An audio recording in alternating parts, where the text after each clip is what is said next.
Hero of the Rails.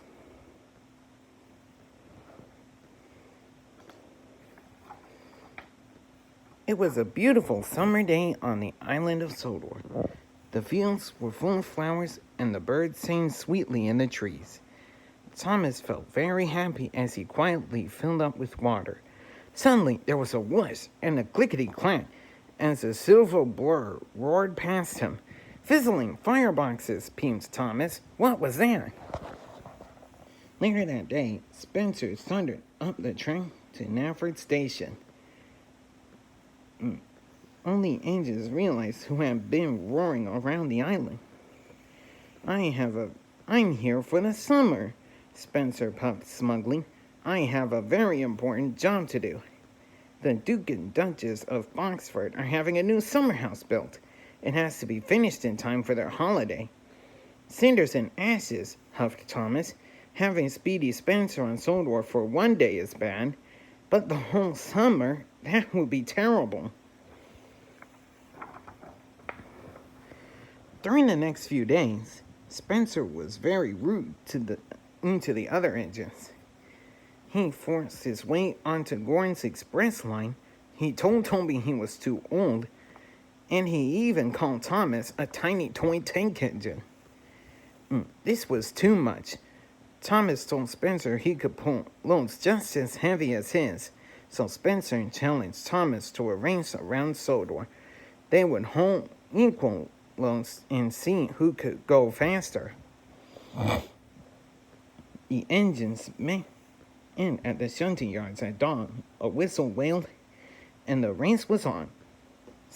Thomas and Spencer pumped their pistons as they whooshed along the tracks.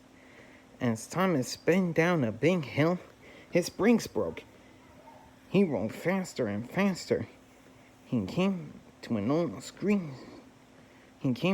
stretch of overgrown tracks that he'd never seen before, and crashed through the bushes. Finally, he slowed to a stop. Then he heard a noise. Hello, my name is Hero, a strange voice said. There was a very old engine in the bushes. He was rusty and broken. At first, Thomas wanted to roll away as fast as his wheels could carry him, but then he realized Hero was kind and gentle. Hero told Thomas he had come from onto Sodor a long, long time ago. He had been one of the first steam engines on Sodor, and had been known as the master of the railway. But Hero broke down, and there'd been no parts on Sodor to fix him with. He waited for parts to come from his home island, but the parts had never arrived. He was forgotten. Thomas said he would get Sir Topham Hatt to help. No, Hero cried. You can't do that. You know what happens to old engines that aren't really useful anymore. They're sent to the smelting yard. Thomas decided to help his new friend in secret. I promise I will make you really useful again.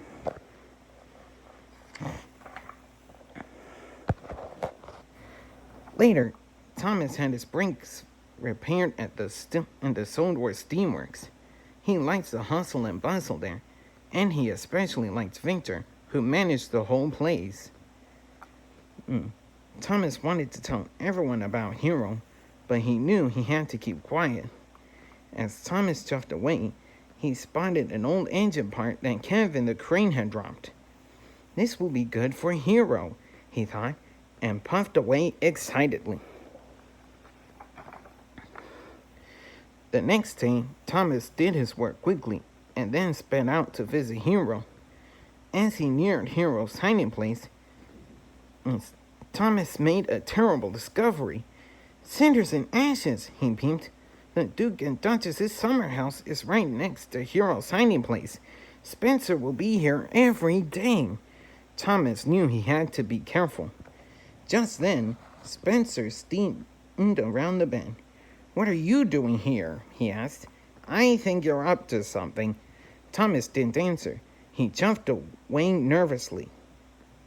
Thomas didn't answer. He just chuffed away nervously.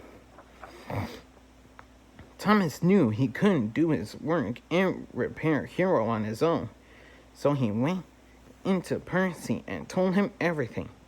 Of course I'll help," Percy beamed. "What can I do?" "Will you take this tractor to Farmer McColl for me?" Thomas asked. Percy was excited about helping Thomas, but first he had to find a place to hide his mail trucks.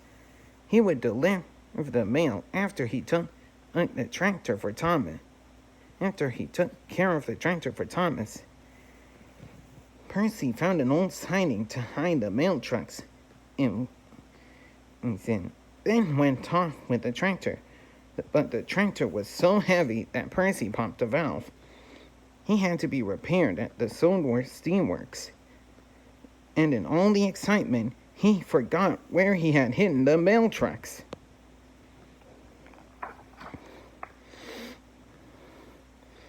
But back at Tim Shed's, Sir Topham Hatt was very cross. And said Percy had lost his mail trucks. His voice boomed through the station from the top to the tracks. "I'm sorry, sir," Thomas peeped. "I can help Percy find them tomorrow." Thomas's friends knew something strange was going on, so he told them all about Hero. Gordon gasped. James jumped. They had never heard such an amazing story. The next morning, Thomas was a really useful engine. He huffed and puffed, and he never stopped to rest his axles. And the whole time, he knew Spencer was following him. Suddenly, an idea flew into Thomas's funnel. If Spencer was going to follow him all day, he could lead that nosy engine away from Hero. That would mean all the other engines would be free to help repair him. On the next day, Thomas and Percy looked for the mail cars as far away from Hero as possible. They puffed out into the quarry with Spencer sneaking behind him the whole way. When they got there, Mavis wouldn't leave Spencer alone. "What's an honor?" she puffed. "Let me take you around the quarry." As he toured the quarry, Spencer biffed the hopper. Slate and dust showered down and blocked his funnel. Edwin had to pull him to the works. It's to be repaired. With Spencer at the works, Thomas thought it was a good time to take his friends to visit Hero. Hero liked meeting the other engines. He enjoyed Emily's stories and admired James's shiny red paints. But making all these new friends reminded him of old friends back home, which made him sad. "Don't worry," Thomas peeped. "Tomorrow, Percy will be in the last part. Then you'll be ready, and you won't be alone anymore." The next morning, Spencer found Percy's missing mail trucks near Hero's hiding place. "These must be part of Tricky Thomas's tricks," he huffed, then raced back to Nafford to find Sir Topham Hatt. "Spencer, why did you take Percy's mail trucks?" Sir Topham Hatt demanded. "I didn't think." Sir Topham Hatt wasn't interested in Spencer's excuses. He just wanted Spencer to return the trucks to Percy and get back to his work on the summer house. Spencer was mad. "I won't let Thomas get away with this."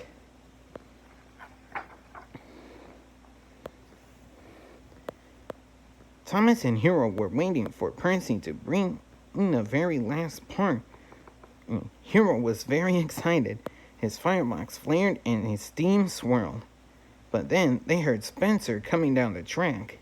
"I found you," he huffed. "Hero, you can puff away from him," Thomas steamed. "Let's go."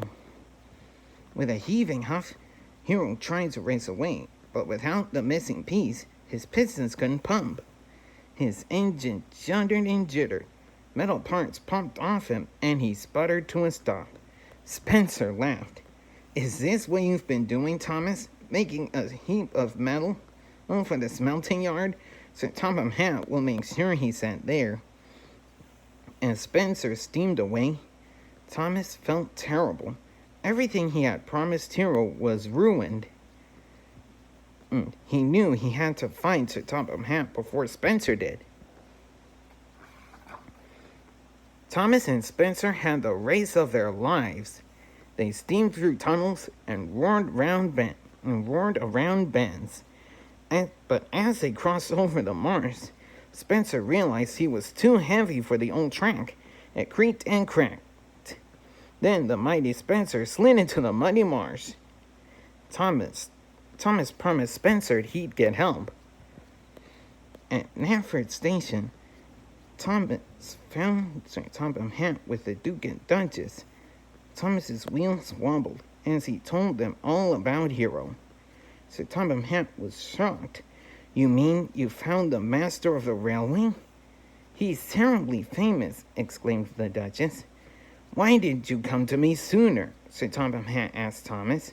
"I was worried, so I tried to do it all alone," Thomas peeped. You're not alone," said Sir Topham Hatt. "We must help Hero at once." A few days later, all the engines went to see Hero at the Sodor Steamworks.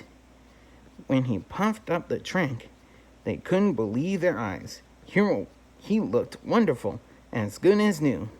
"Welcome back, master of the railway," said Sir Topham Hatt. All the engines blew their whistles. "Now go get Spencer out of the mud," Sir Topham Hatt said. Together with Rocky and Thomas, Hero pulled Spencer from the mud.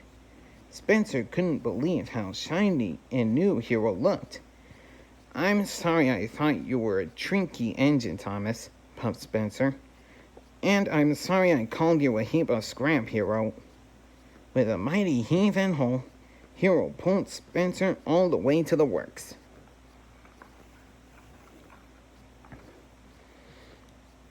Spencer, Thomas, and Hero huffed and puffed and worked together on the summer house. The Duke and Duchess arrived for their holiday just as it was finished, and they were delighted. Later, as they were resting their axles, Thomas noticed that Hero was sad. "What's the matter, Hero?" Thomas asked. "You have been very kind, the best friend I could ever have," Hero huffed, "but I want to go home." Thomas knew who could help Hero, and he went to find Sir Topham Hatt at Knapford Station.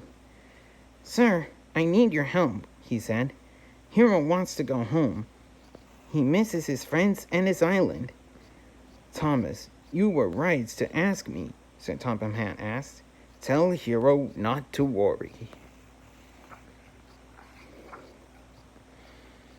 A few days later, all the engines gathered at Brenham Docks to say goodbye to Hero.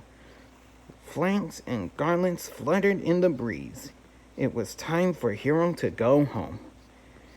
"I will never forget what you did for me," Hero said to Thomas, "and I'll never forget you." "Sodor will always be your home too, Hero," Thomas puffed happily. As Hero jumped slowly to the ship, all the engines whistled farewell to their friend, the master of the railway. The end.